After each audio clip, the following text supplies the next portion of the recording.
स्वसंयमी आदमी जिनका चित्त इन काम विषयों से डसा जाता है वे विनाश को प्राप्त होते हैं और उन्हें आनंद कभी नहीं मिलता। कौन स्वसंयमी आदमी इन विषयों में संतुष्ट होगा जो क्रुद्ध और निर्दयी सर्प के समान है। ये कुमार सिद्धार्थ ने कंपैरिजन किया है कामना का, विषयों का क्रुद्ध और निर्दयी सांप से कंपैरिजन किया। क्रुद्ध माना क्रोधी, निर्दयी माना जो किसी पर दया नहीं करता। अब यहाँ पर क्रुद्ध का मतलब कोई क्रोध से तो नहीं होगा, लेकिन हम ये ले सकते हैं कि क्रुद्ध माना आवेश वाला, जिसके अंदर बहुत वेग है, वेगवान। और दूसरी बात आ गई निर्दयी, दया नहीं करता। मतलब जब ये कामना का वेग उठता है तो ये दया नहीं करता किसी के ऊपर। ना तो ये देखता है कि सामने कौन है, ऋषि है, मुनि है, देवता है, साधारण मनुष्य है, पशु है, पक्षी है। जिसको भी ये वेग आ गया कामना का, तो जैसे वो इसको अपना गुलाम बना ही लेता है। और जब कोई इस सर्प द्वारा डसा जाता है, विनाश को भी प्राप्त होता है और आनंद भी हासिल नहीं होता है। ये भी दोनों बातें साथ साथ हैं। लेकिन सर्प से तुलना देने का मतलब हुआ सर्प जैसे अपने पाश में बांध ले, सर्प जैसे वेग से आए, क्रुद्ध होके आए और फिर वो दया ना खाए। अब कई बार आप भी भजन गाते हो, मैं अर्ज करूं विषयों की गली जाया ना करो, मनवा धीरे धीरे बाण चलाया ना करो, मैं अर्ज करूं विषयों की गली जाया ना करो। तो ये अर्ज कहाँ मानता है तुम्हारी? तुम अर्जी करते रह जाते हैं, वो अपना काम करा जाता है। तो क्रुद्ध सर्प हुआ ना और निर्दयी हुआ। बेचारे इतने बड़े बड़े देवता, इतने बड़े बड़े ऋषि, इसने उन पर भी दया नहीं खाई, उनको भी अपने अधीन बना लिया। अब क्या करना पड़ेगा? तुम जो दया करते आए हो अपने मन पर, तुम्हें वो दया करनी छोड़नी पड़ेगी। तुम दया करते हो ना अपने मन पर, कोई ख्याल आ जाता है, कोई वेग आ जाता है, दया करते हो अपने मन पर। अब तुम अपने मन पर दया करनी बंद करो, क्योंकि मन तुम पर दया नहीं करता। तुम इन विषयों पर दया करनी बंद करो, क्योंकि ये विषय तुम पर दया नहीं करते, ये निर्दयी होकर के चलते हैं। तुम्हारे अंदर के सत्य को, तुम्हारे अंदर के शांति को, तुम्हारे अंदर की पवित्रता को भंग कर देते हैं ये। अब सांप के सामने छोटा बच्चा भी आ जाए, सांप उसको भी डंक लगा देगा, दया थोड़ी करेगा। ऐसा ये कामना का स्वभाव है। ये ऐसे वेग से आती है और दया किसी पे नहीं करती, ना स्त्री पे, ना पुरुष पे, ना जवान पे, ना बूढ़े पे। इसका स्वभाव ही नहीं है दया करना। और यही बहुत बड़ा कारण है कि ये इंसान को अपने अधीन बना देती है। और एक बार अधीन हो गया तो फिर देखो कैसी अधोगति। अभी कितनी ऋषियों की बातें सुनी। अब हैं तो बेचारे ऋषि मुनि, हैं तो बहुत ऊंची स्थिति पर पहुंचे हुए, लेकिन मन ने कैसी दुर्गति में पहुंचा दिया। और है क्या? क्षणिक सुख है, क्या क्षणिक रस है, क्या उसके बाद नई प्यास, नई आस। और जब ये वेग उठते हैं, ये मर्यादा के भी सब दायरे पार कर देते हैं, सब दायरे पार हो जाएंगे। शालीनता गई, चरित्र गया, क्या बचा? सांप को किसी ने अपने पाश में बांध लिया या डंक लगा दिया, अब क्या बचा उसका बेचारे का? कुछ भी नहीं बचा। मरेगा अब तो जब ये कामना अपना गुलाम बनाती है किसी को, तो उसके चरित्र का कुछ भी नहीं रह जाता। भले बाहर का कुछ नहीं नष्ट होगा, उसमें तो प्राण चले जाएंगे अगर सांप डसेगा तो, पर कामना डसेगी तो चरित्र चला जाएगा। कामना तुम्हें अपने पाश में बांध लेगी तो चरित्र तुम्हारा पतन हो जाएगा उसका। ये समझ आना चाहिए। जैसे हम सांप के डसे से मौत समझते हैं, ऐसे कामना के डसे जाने से अपने चरित्र का पतन भी हमको समझ आना चाहिए कि कैसे ये कामना हमें गुलाम बना के, कैसे ये कामना हमें अपने अधीन करके और फिर हमारे चरित्र का पतन कर देती है। बाहर किसी की नज़र में गिरो ना गिरो, पर अपनी नज़र में तो बहुत गिर जाते हो। बाहर किसी को मालूम हो ना हो, पर तुम्हारे अंदर वाले को तो पता है, तुमने शब्द से भी रस लिया, तुमने स्पर्श से भी रस लिया, तो तुमने गंध से भी रस लिया। तुम्हारे अंदर वाले को तो सब पता है। ये थोड़ी है कि नहीं पता है। इतना साखी सुजाग गुरु ने सबको कर दिया है। हर एक अपने अंदर की हरकत को जानता है, कौन सी हरकत किस स्वभाव के अधीन हो रही है, किस हरकत से मैंने कौन सा रस लिया, मालूम तो पड़ता ही है अंदर वाले को। ये थोड़ी है कि मालूम नहीं है। लेकिन इतना ज़्यादा खिंच क्यों रहा है? क्योंकि पाश तोड़ नहीं पाया। नाग पाश में बड़ी परवशता हो सकती है, क्योंकि वो रस्सी की तरह ऐसे लपेट लेता है इंसान को, पर ये जो कामना है इसमें परवशता नहीं है। ये भी ध्यान रखना, इसमें तो आप खुद अपने संकल्प के वश हो, इसलिए इस पाश को काटना आसान है। इस पाश की जकड़न को तोड़ना हमारे हाथ में है। ये जो सर्प क्रुद्ध और निर्दयी होके आया है, इसको आत्मा की बीन बजा के डब्बे में बंद करना हमारे हाथ की बात है, परवशता नहीं है।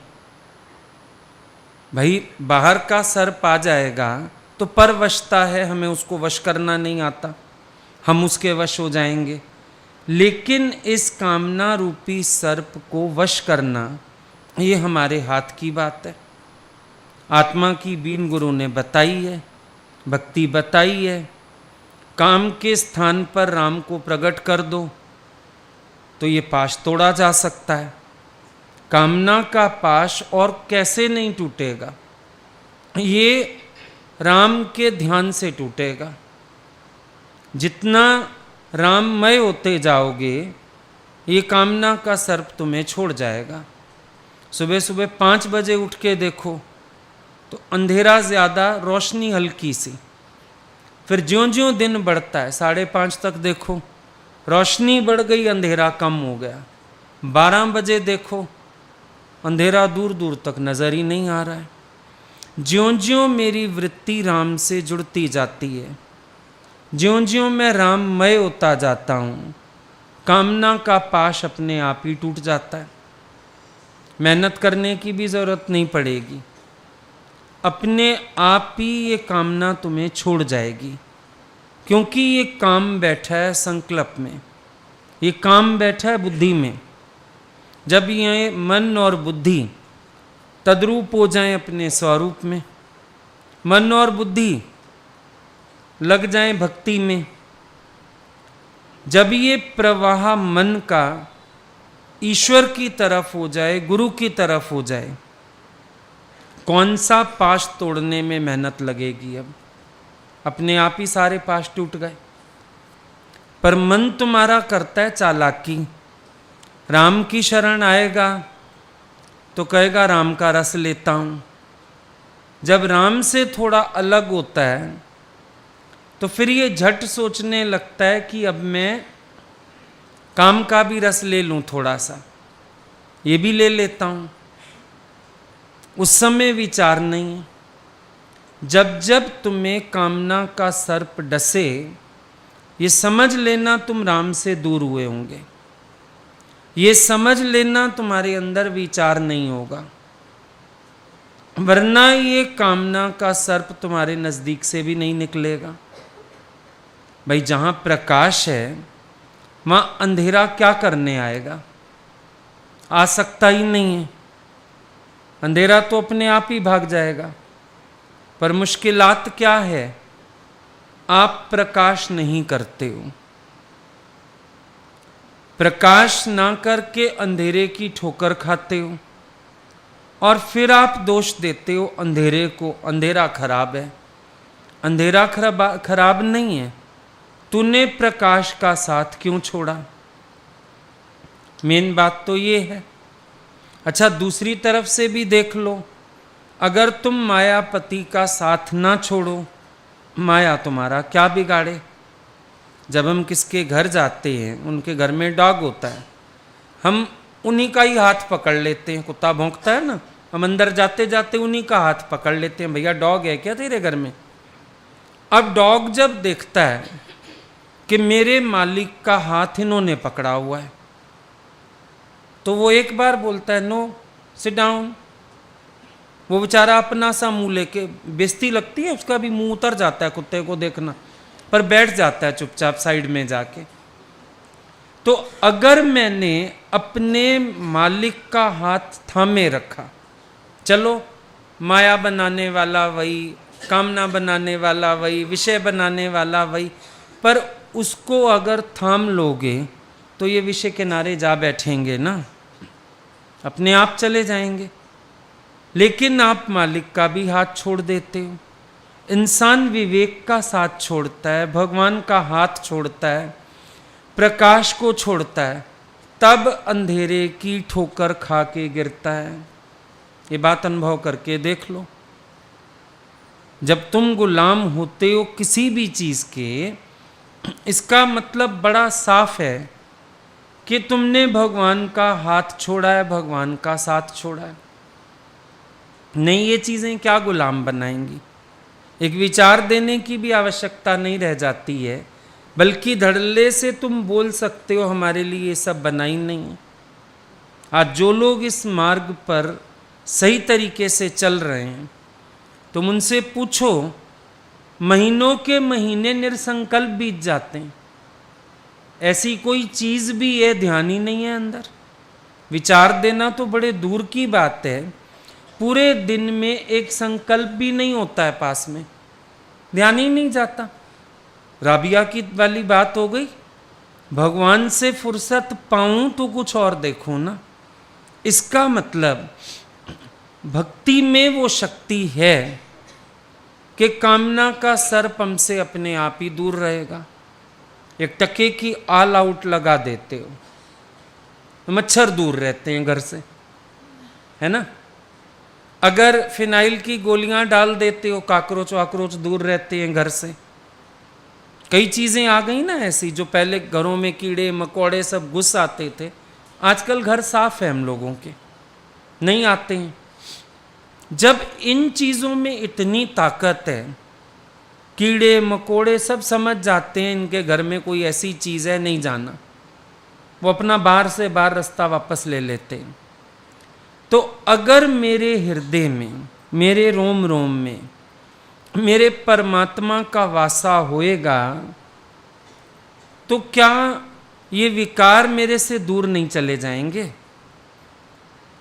ये विकार मेरा पीछा नहीं छोड़ जाएंगे? जहां राम का प्रकाश होगा, काम की हिम्मत है वहां आने की। जहां शिव तत्व जागृत होगा जिसके हृदय में, कामदेव वहां वैसे ही आने से डरेगा, क्योंकि एक बार मारा जा चुका है। तीजा नेत्र खोल के शिव ने जला दिया था। चलो तेरी स्थिति ना हो, गुरु तो शिव तत्व में टिका हुआ है, उसी के ही ध्यान में रह जा, तो भी तेरा काम बन जाएगा। पर ये कभी मत कहना स्थितियां या कारण ये ना हमको ऐसे भटका देते हैं, कामना ना ऐसे अटैक कर देती है। ऐसे कोई अटैक नहीं कर सकता। तेरे ही मन में खोट है, तेरे ही संकल्प में दोष है, अदरवाइज कोई तुझे घसीट नहीं सकता है। अगर तेरा संकल्प कामना को स्थानीय संकल्प में, जब शिवजी ने मार डाला था, इसको जला दिया था, तो रत्ती गई थी प्रार्थना करने, जीवन दो, सृष्टि कैसे चलेगी।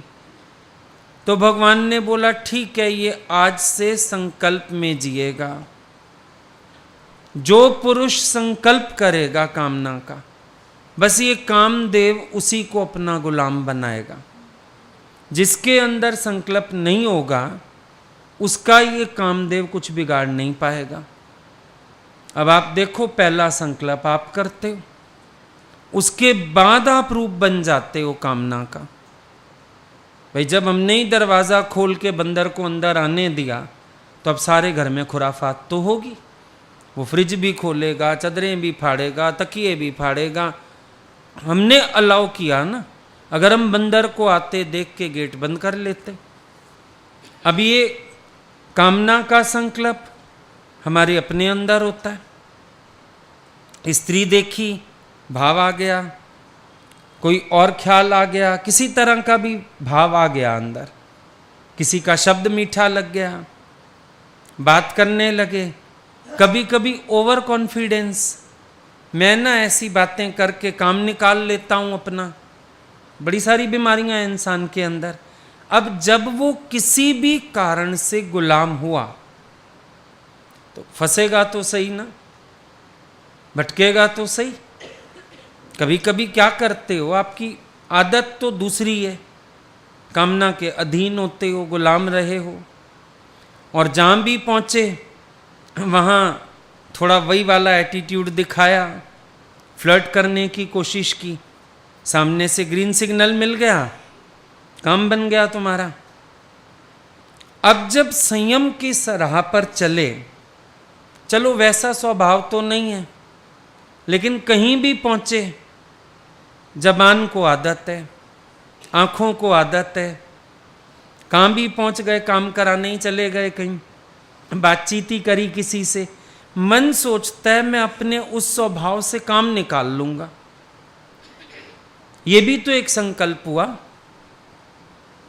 तुमने उस स्वभाव का संकल्प किया, उस स्वभाव में कामना है, उस स्वभाव में विषय वृत्ति है। तो जब तुम्हारे अंदर का संकल्प खोटा हुआ तब तो ना कामना ने तुम्हें बांधा। अच्छा, कभी कभी मन बोलता है नहीं, मैंने तो सिंपल बात की, मेरा तो इंटेंशन नहीं था, मैंने कोई बात ही नहीं बोली। बात बोली या नहीं बोली, भाव बिगड़ा होगा। ये प्रकृति जब शोर मचाती है किसी चीज का, या तो मचता है शोर महापुरुषों के लिए, अवतारों के लिए, वो दुनिया के लोग निंदा करने के लिए बदनाम कर देते हैं। पर जब किसी साधारण व्यक्ति के लिए कोई शोर मचे तो ये मत सोचना कि अकारण मच रहा है, कहीं ना कहीं यहां खोट होगा, जरूर होगा। काम कितना अच्छा करना चाह रहे हो, पर अगर तुमने मीन्स गलत चुन लिए, साधन गलत चुन लिए, तो फिर मारे तो जाओगे। इसमें कौन बड़ी बात है। जिस दूध के पतीले को सांप मुंह मार चुका, अब तुम सेहत बनाने के लिए वो वाला दूध पियो, पिस्ते बादाम डाल के, तो मरने वाले उस दूध को पी के, ताकत नहीं आने वाली है। तो जब अंदर इंटेंशंस गलत हो जाते हैं, भाव गलत हो जाते हैं, उस समय वो सामने वाला कैच जरूर करता है। ऐसे कोई इल्जाम भी नहीं लगा देगा तुम्हारे ऊपर। जरूरी बात है अंदर वाले की भावना में खोट आया होगा, कहीं भावना में खोट, कहीं वाणी में दोष, कहीं नज़रों में दोष, कहीं बॉडी लैंग्वेज में दोष। दोष तो बहुत तरह से आ जाता है, तभी बोला जाता है ज्ञानी माना सधा हुआ, कंप्लीटली सधा हुआ। तन मन वाणी सब सधे हुए और सब संयम में हैं, तब वो चरित्र का पतन नहीं होने देते हैं। वरना 2 मिनट किसी के पास अगर तुम खड़े हो गए, उतने में भी चरित्र का पतन हो सकता है। जैमिनी ऋषि को क्या हुआ था? 2 मिनट लड़की को अंदर ही तो बुलाया था बस, उसके बाद क्या हुआ? पतन हो गया ना अपने ही चरित्र का। बात ये वाली है कि अपने अंदर के चरित्र को तुम कितना संभाल सकते हो। हर समय बाहर से गुरु साथ नहीं रहेगा तुम्हारे, लेकिन तुम्हें सावधानी से चलना है कि मुझे ये सांप डंक ना लगाए। सावधानी तुम्हें रखनी है, मैं इसका गुलाम ना हो जाऊं। अब तुम शिवजी बनने की कोशिश करो कि मैं तो सांप को गले में डाल के घूमूंगा, आसान है बात? तो तुम सांप से ही दूर रहो, ज्यादा अच्छा है। कई लोग फिर होशियारी करते हैं, मैं तो नहीं डिगूंगा, पर जबरदस्ती अपने आप को काल के गाल में डालने की क्या जरूरत है? ओवर कॉन्फिडेंस भी तो तबाही मचाता है। मैं बड़ा संयमी हूं, अब तो मैं गुरु का ज्ञान सुनता हूं। मन की स्थिति क्या है? क्या मन निर्संकल्प है? क्या मन सारे दोषों से छूटा हुआ है? क्या आज भी जाने अनजाने कोई संकल्प नहीं उठता है? इतनी जल्दी विश्वास कैसे कर लेते हो अपने पर? और कितना ही ज्ञानी ऊंचा उठा हुआ क्यों ना हो, सावधानी से तो चलता ही है। आज अगर संत सावधान ना हो, उर्वशी ने तो क्या हाल मचा दिया। लेकिन संत जागृत है तो वो बच के निकल आया। ओवर कॉन्फिडेंस नहीं था, कॉन्फिडेंस था। चला गया, देखने बैठा है। लेकिन ओवर कॉन्फिडेंट होता तो गिरता। कॉन्फिडेंट होके बैठा है लेकिन सुजाग भी है। ये एक फर्क वाली बात है। अपने निश्चय का एतबार होना बहुत अच्छी बात है, लेकिन लापरवाह हो जाओगे, पता ही नहीं चलेगा कब फिसल जाओगे। लापरवाही किस लिए? हर कदम पे सोच विचार। देह बुद्धि तो बड़ी जबरदस्त है सबके अंदर में। ये थोड़े है कि खाली बातें सुन के काम बन जाता है किसी का भी। बातों से बात नहीं बनती है, अंदर से जागृत होना पड़ता है। अंदर से सुजाग होके चलो। भले हमारे घर में दवाई है जले की, भाई बरनाल वगैरह रखते हैं हम लोग, पर काम तो फिर भी अलर्ट होके करते हो किचन में, कि कहते हो कोई बात नहीं, आने दे तेल ऊपर। बरनौल जो रखी है घर में, चाहे एक्सपायर भी हो रही हो वो, तो भी ये नहीं करते हो कि हाथ जला लूं, बरनौल एक्सपायर हो जाएगी। एक्सपायर हो गई फेंक दो, नई ला के रख लो। हर कोई घर में बचाव की चीज़ें रखता ही है। चोट वोट आती है तो रखते ही हो घर में। लाल दवाई रख लेते हो, सफ्रामाइसिन रख लेते हो, कई ट्यूब रख लेते हो। लेकिन क्या इसका ये मतलब है कि दवाई घर में पड़ी है, चलो जानबूझ के चोटें खाओ? मैं ना कूदता हूँ दूसरी मंजिल से। क्यों कूदते हो? भाई मेरे घर में ना दवाई पड़ी है, वो लगाऊंगा। तो ये गड़बड़ वाली बात हुई कि नहीं हुई? ज्ञान है, गुरु है, लेकिन इसका ये मतलब तो नहीं है कि सावधानी नहीं रखने की। और अपने पुराने स्वभाव जब हमको पता है, तो खास तौर पे अपने पुराने स्वभावों से सतर्क रहना ही चाहिए, अलर्ट रहना ही चाहिए कि मेरा पहले भी ऐसा स्वभाव था, ऐसा तो नहीं कि अभी फिर वो स्वभाव निकल के आ रहा हो मेरा। सावधानी तो रखनी पड़ेगी ना, जागृत तो रहना ही पड़ेगा। इंसानों को बीमारी है, जहाँ ढीला छोड़ दो वो वहाँ गए काम से। जहाँ ढीला छोड़ दो, कोई काम हो ना, एक बार मैं अलाउ कर दूं सत्संग छोड़ के कर लो, अब रोज का काम बन जाता है। अपनी जागृति कुछ नहीं है, क्योंकि उस दिन भी अलाउ कर दिया था, फिर आज भी अलाउ कर देंगे, कोई बात नहीं, कोई फर्क नहीं पड़ता। एक दिन नींद आ गई सत्संग में, चलो हमने कुछ नहीं कहा, तो तुम्हें तो शर्म हो कि रोज सामने बैठ के झटके खाओगे। बेशर्मी की हदें पार हैं, क्योंकि पकड़ा ही नहीं किसी ने। तो चलो भाई, गुजारा चल रहा है मेरा, चला लो, चलने दो। माया में सब ठीक है, पूरी जागृति है। कोई जरा सी डॉक्टर सलाह दे दे, ये परहेज करना, ये खाना, ये नहीं खाना, शरीर को सुंदर बनाने के लिए बता दे, ये खाओ, ये परहेज करो, ऐसे पूरी जागृति है। ज्ञान की जागृति कहाँ है? एक काम अपने विवेक से करके दिखाओ, कभी अपनी अक्ल से चल के दिखाओ, नहीं, क्योंकि ध्यान है ही नहीं। माया में जितना ध्यान सुजाग है, संसार में ध्यान सुजाग है। क्या गुरु के वचन सुनने के बाद तेरा ध्यान उतना सुजाग है? ये बात करो। ऐसा कोई बड़ा विकार नहीं है जो जीता ना जा सके।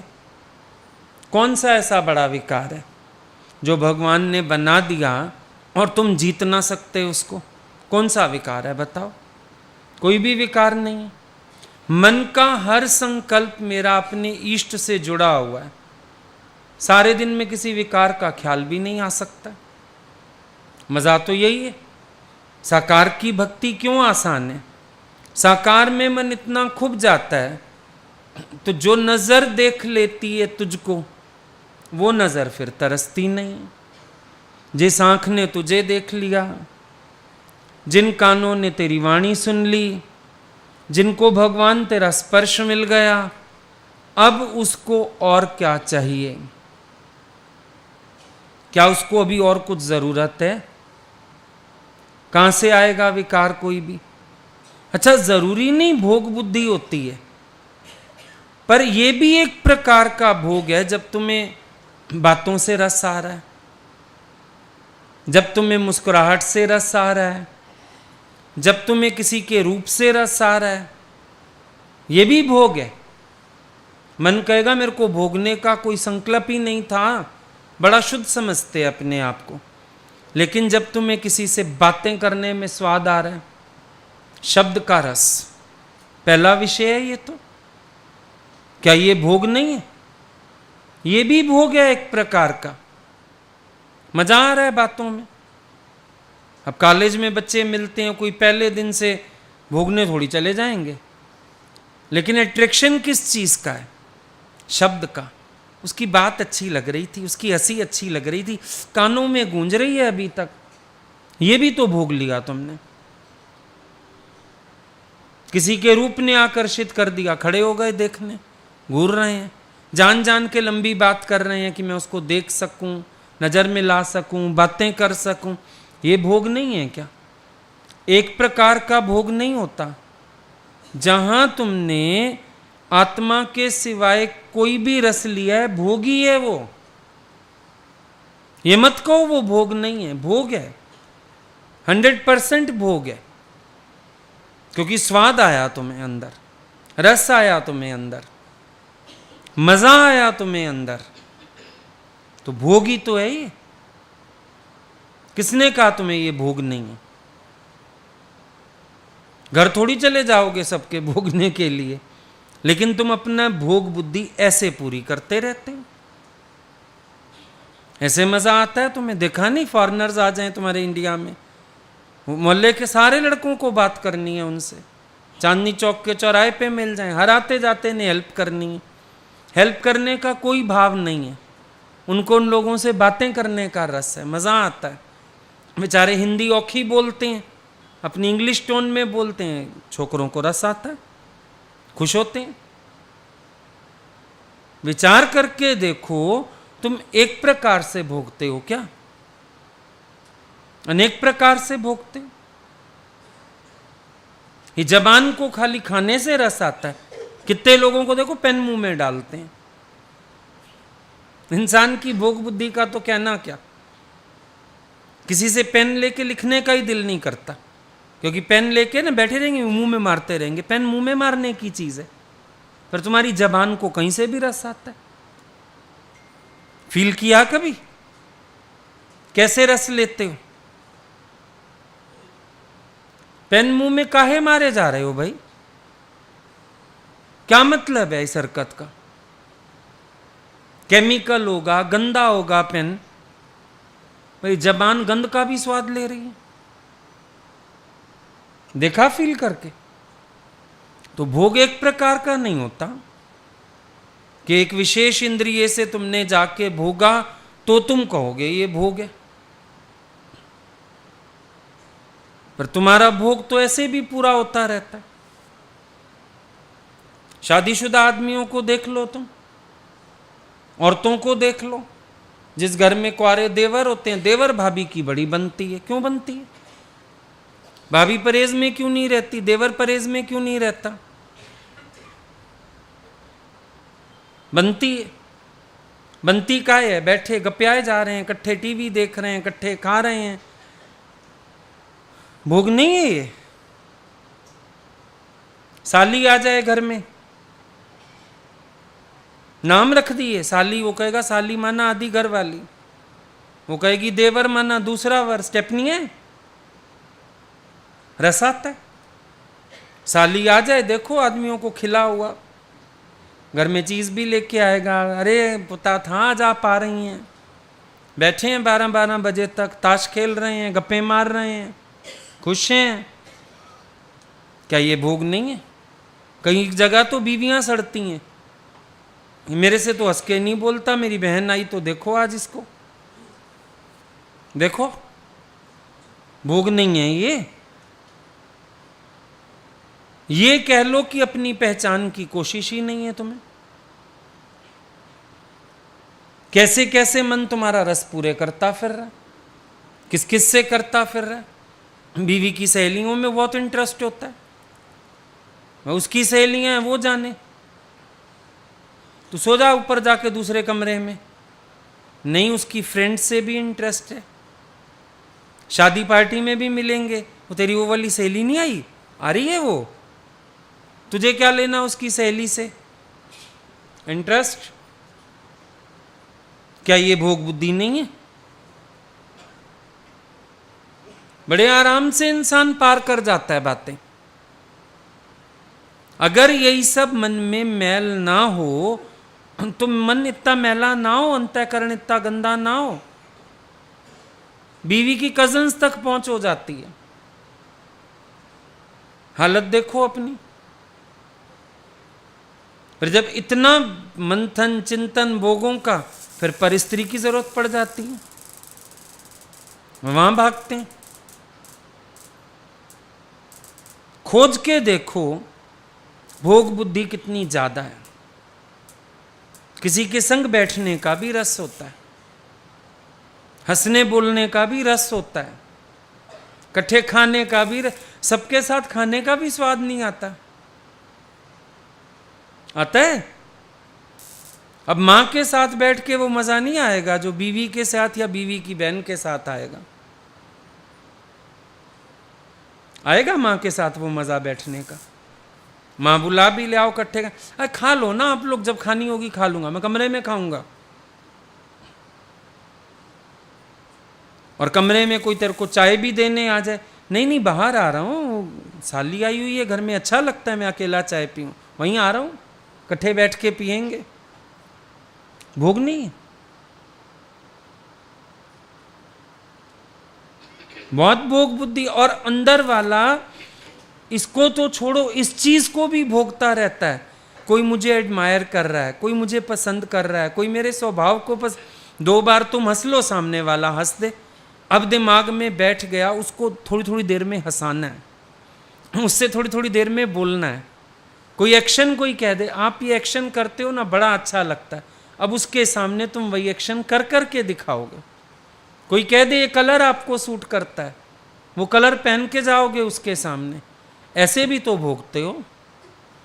क्या ऐसे भोगता नहीं इंसान? खाली सामने वाले को थोड़ी भोगते हो, अपने को भुगवा के भी भोगते हो। ध्यान दो, स्वयं को भुगवाना ये भी एक भोग है। कोई मुझे देख रहा है, कोई मुझे पसंद कर रहा है, कोई कह दे तुम्हें आप ये स्टाइल बालों का आपका बड़ा अच्छा लगता है, उसके सामने जान जान के वही स्टाइल मारोगे। देखा लड़कों को सारा दिन बालों में यूं यूं हाथ ही चलते रहते हैं, ये किसी ने कह दिया। अब सारा दिन गंजा हो जाए चाहे बार बार 4 बाल टूटते रहें, लेकिन स्टाइल मारेगा अगले के सामने, तो अपने को भुगवा के भी तो भोगा।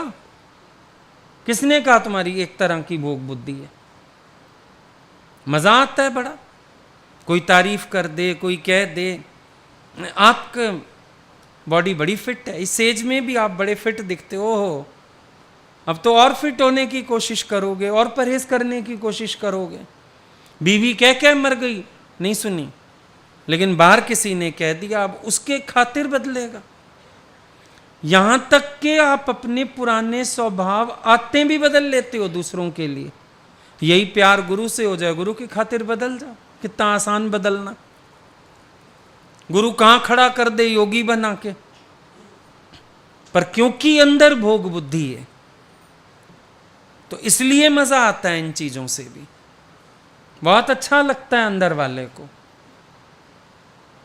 कोई कह तो दे, आप जहां पहुंचती हैं महफिल में जान आ जाती है, बस अब तो बंदे को ढूंढेगी, उसमें जान ही उसमें डालनी है अब सारी। वो टेबल पे बैठेगा, साथ उसी के साथ खाएंगे, हंसेंगे, ये भी नहीं देखेंगे ये मर्यादाहीनता है, ये भी नहीं देखेंगे। क्योंकि ये जब डस लेता है ना सांप, फिर तो रग रग में जहर ही फैलता है, नशा ही चढ़ता है। कहते हैं सांप के डसे को सोने मत दो, मर जाएगा, पर वो सोना चाहता है। जब जहर चढ़ता है ना, अगला सोना ही चाहता है। तो ये जब कामना का सर्प डस लेता है, वो फिर नशा ही चढ़ता है। कंट्रोल करना भी चाहो, हरकतें कंट्रोल नहीं होती, स्वभाव कंट्रोल नहीं होते, बीमारियां लग जाती। किसी चीज पकड़ाने के बहाने ही टच करने की कोशिश करेंगे।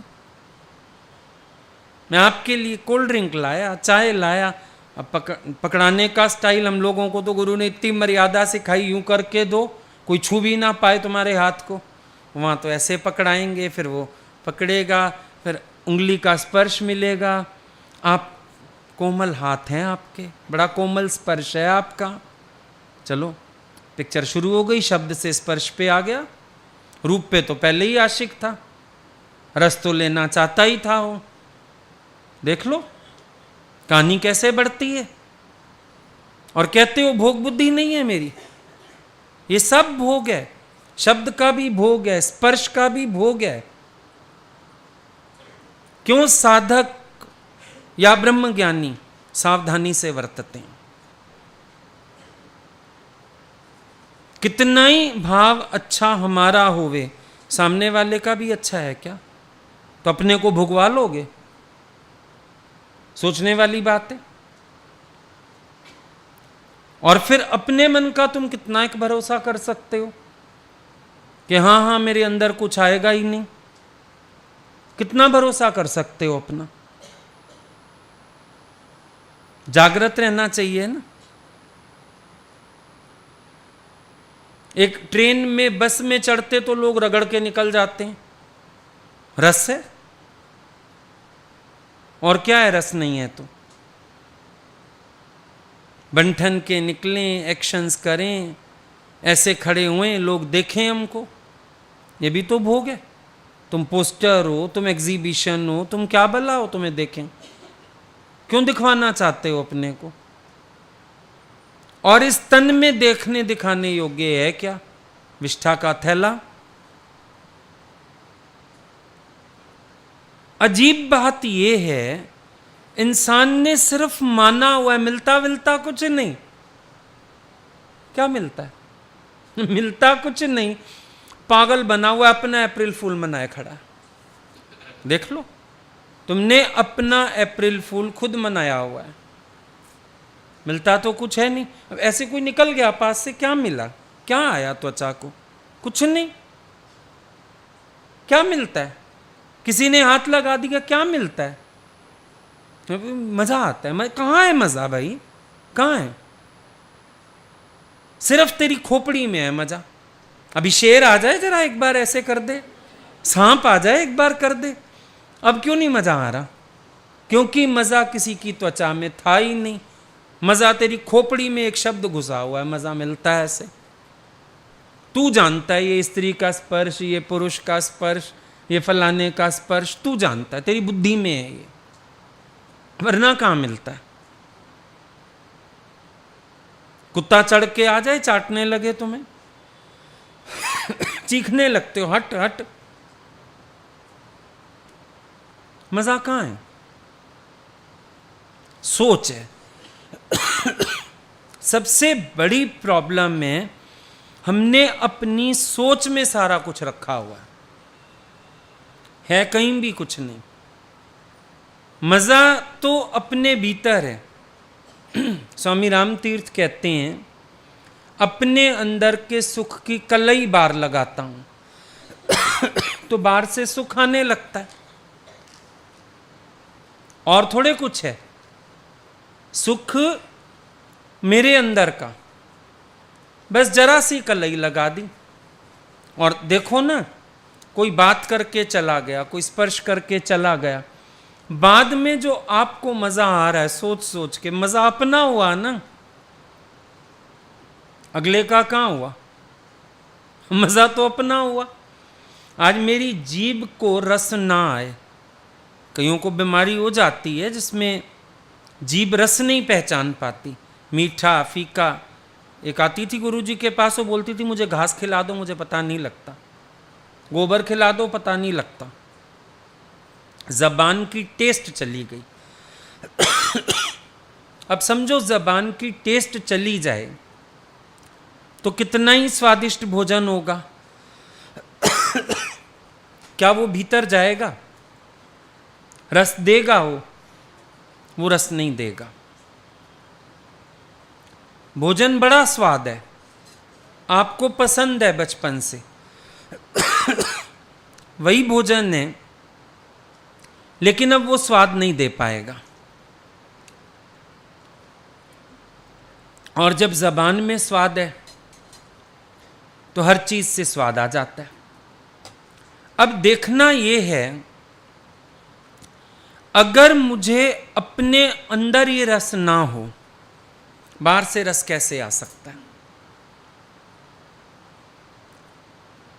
पैरालिसिस हो जाए किसी को, अपने शरीर में कोई सेंसेशन नहीं है, अब एक छोड़ 10 आ जाएं भोगने वाले, क्या फील होगा? कुछ नहीं ना। इसका मतलब सुख अपने अंदर है, सेंसेशंस अपने अंदर हैं, हम ख्यालों से उन सेंसेशंस को एनकरेज करते हैं, मोटिवेट करते हैं। अपने ख्याल से सेंसेशंस को जगाते हैं। यही होता है? नहीं होता है? थोड़ा सा डीप में जाओ। ऐसा नहीं कि सामने दृश्य आया और सेंसेशन स्टार्ट हो गई, नहीं। दृश्य आया, आपने उस दृश्य का विचार किया, आपने अपने को उसके प्रति सेंसिटिव किया, आपने चिंतन चलाया। दृश्य तो कुछ भी नहीं, जड़ दीवार है, वही दृश्य है। दृश्य क्या होता है? दृश्य तो कुछ भी नहीं है। आज गुरु का स्वरूप लगा है, हम सबकी भावना कहती है ना गुरु जी, किसी थर्ड पर्सन को ले आओ, उसके लिए क्या है? कुछ भी नहीं। वो कहेगा पता नहीं आप लोगों ने पोस्टर क्यों लगाया है। वहाँ पोस्टर नहीं है, हमारे भगवान का रूप है, ये उनका स्वरूप है। भावना यहाँ है तो वो भगवान है। इसी तरह से भावना यहाँ है तो पोस्टर वाली छोकरी में रस है। अगर अपने अंदर सेंसेशन ना हो, ज्ञानी को दिखाओ, no interest at all, no sensations at all, no thoughts at all. वो कहेगा फिर क्या? क्या होती है स्त्री, क्या होता है पुरुष? दिमाग गंदा है, इसमें भावनाएं गंदी हैं, बाकी कुछ भी नहीं है, सिर्फ दिमाग की फीलिंग है ये तुम्हारे। अभी बर्फ की सेकाई डॉक्टर बताएगा कोई सेंसेशंस होती हैं क्या? पर वो टीवी में दिखा देंगे बर्फ का टुकड़ा लेके, वो ऐसे वासना उत्तेजित कर रहा है उसको, तो तुम्हें देख के ऐसी रस आने लग जाएगा। दिमाग है ना, इसमें डली हुई हैं बातें। ये करने से ऐसा होता है, ये करने से। अब फॉरेन में किसी के मरने पे लोग नहीं रोते, उल्टा पार्टी करते हैं वो लोग। मर भी जाए कोई सोम मंगल रख देते हैं उसको, भाई इतवार को जलाएंगे, और सब पेंट कोट पहन के जाते हैं, बढ़िया ड्रेसअप होके। और तुम तो पेंट कोट पहने भी खड़े हो गए, मौत पे जाना पड़ जाए, रुको कपड़े तो बदलूं। क्यों? तुम्हारे यहाँ ये रिवाज बना दिया, बुद्धि में डाल दिया है, भाई अफसोस करने जाना है तो थोड़ा वाइट, ऑफ वाइट ऐसा पहन के जाओ, कलर्ड ना पहनो, ब्राइट ना पहनो, एम्ब्रॉयडरी वाला ना पहनो, अफसोस करने जा रहे हैं। तुम्हारी बुद्धि में बिठा दिया। बचपन से लेके हम बुद्धि में ये चीजें बिठाते आए हैं। एक साधारण पुरुष को देखो, उसको स्त्री की टांग में भी रस है, जैसे कुत्ते को अड्डी में है ना, उसको रस है।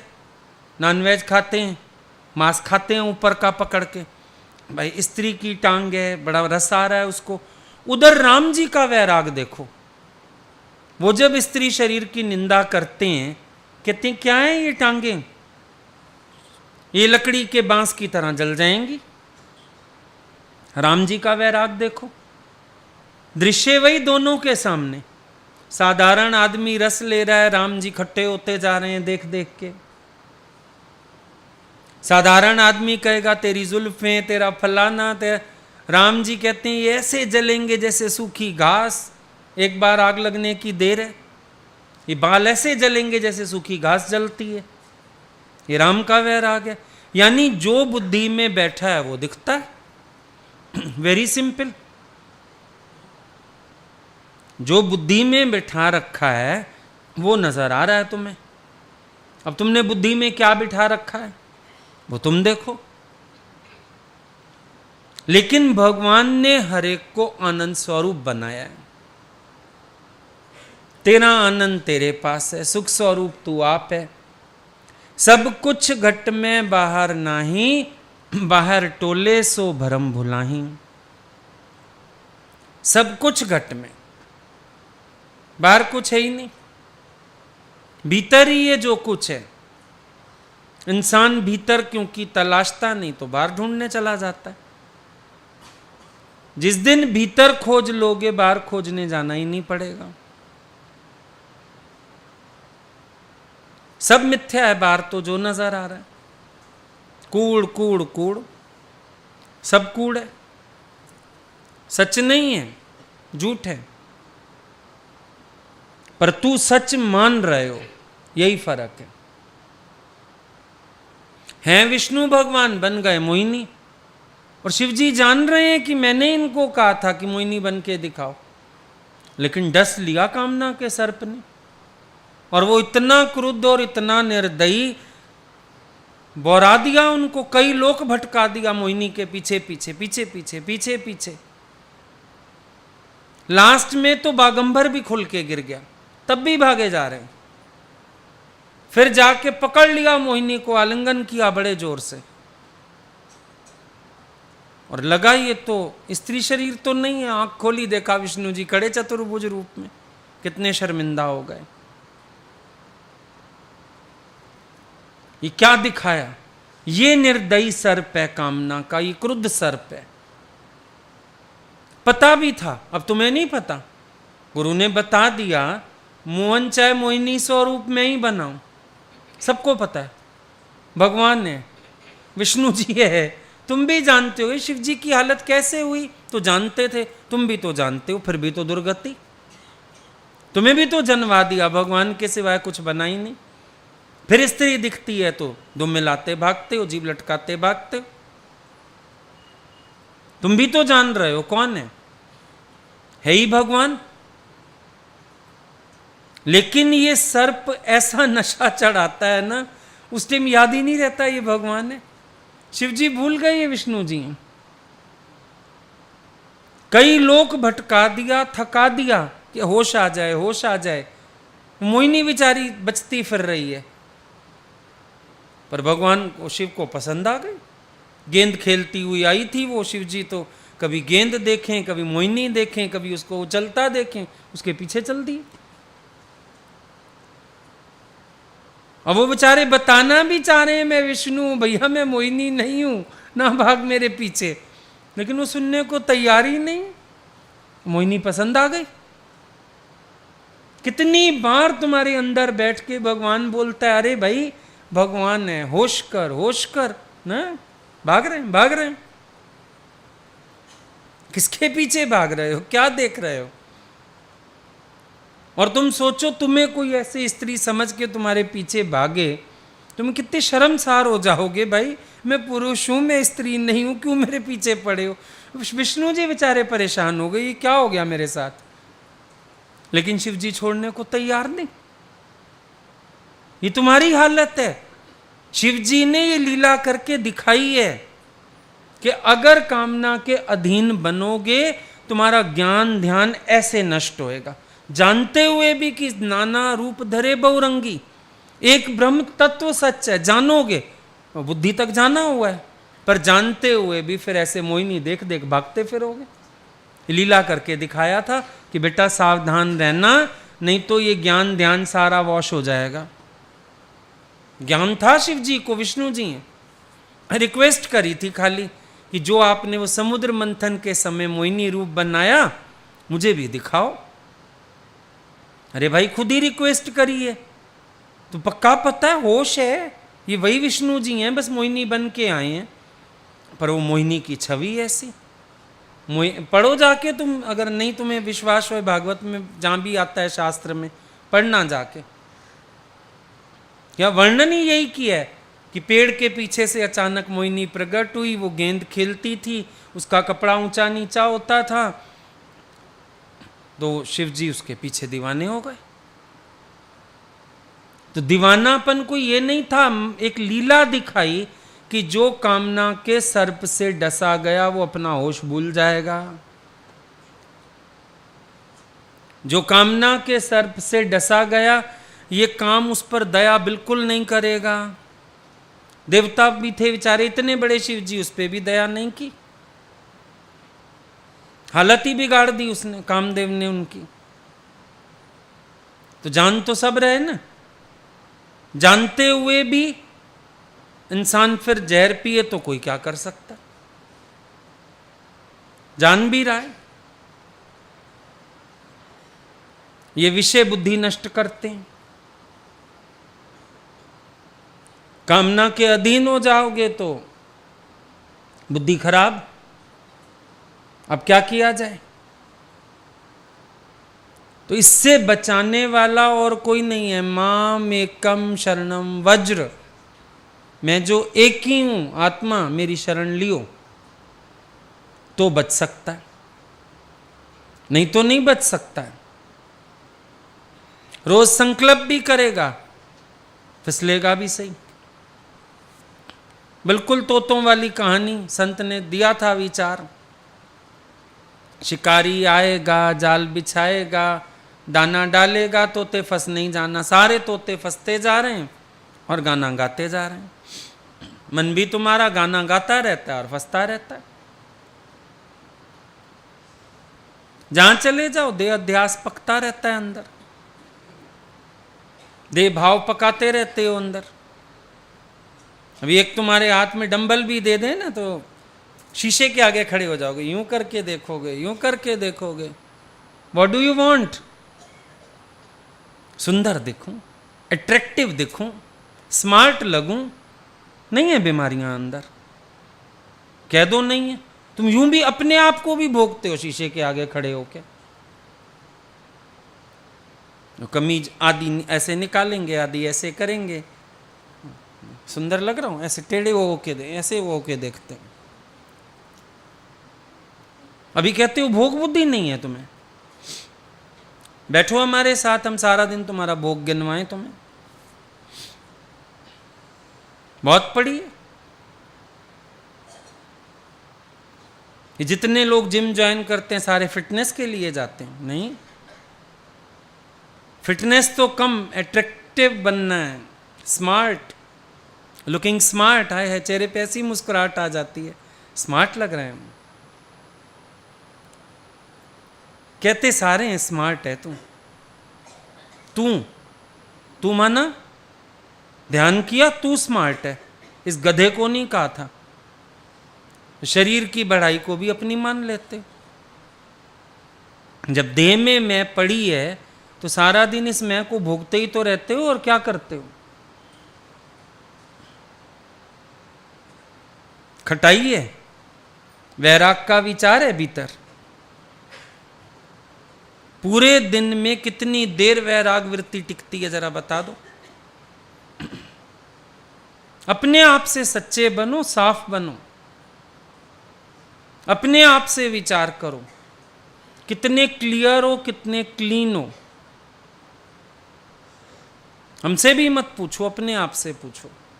तेरा अंदर वाला बताएगा तुझे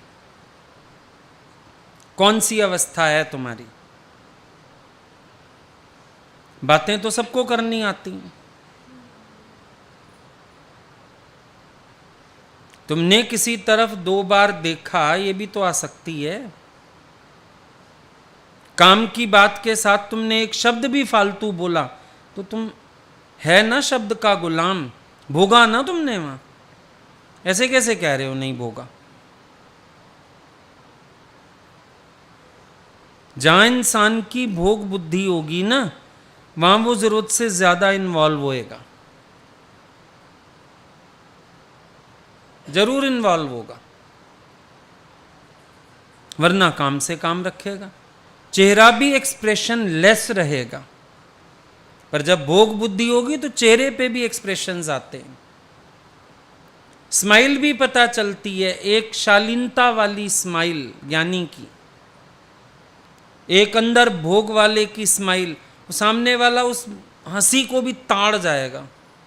वो ताड़े ना ताड़े, हम जैसा कोई खड़ा होगा वो तो जरूर ताड़ जाएगा कि ये हंसी कैसी है, इस हंसी में दोष है या ये हंसी निर्दोष है, शब्द में दोष है या शब्द निर्दोष है।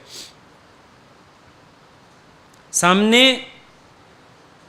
कोई रूप का आकर्षण है या बिल्कुल अंदर वाली स्लेट खाली है। देर नहीं लगती अपने आप को पहचानने में। एक क्षण का खेल है सारा का सारा। तुमने सुनी है बातें, सोची नहीं है। ज्ञानी का शरीर भी मंदिर और धर्मशाला, कोई पहना दे, कोई चला ले, कोई सुख ले ले, कैसे? अपनी देह बुद्धि नहीं है, सब दूसरे के खातिर, दूसरे की पसंद से। अपने अंतर एक ना दो। मंग तंग के टुकड़े पावण, चलन चाल अमीरां दी, वाह वाह मौज फकीरां दी। ये तुमने सुनी है बातें, कभी चलने की कोशिश की इस पे? तुम्हें समझ आ जाएगी स्थिति। ज्ञानी को ही नहीं दे बुद्धि, और दे बुद्धि ना हो तो ये सर्प डस के नहीं जाएगा, और अगर इसने डस लिया तो विनाश करेगा। आनंद तो आना नहीं, अंदर का आनंद और छिन्न भिन्न हो जाएगा जो भगवान ने दिया था, विनाश और हो जाएगा। तो कुमार के विचार का विचार करो, ठीक है।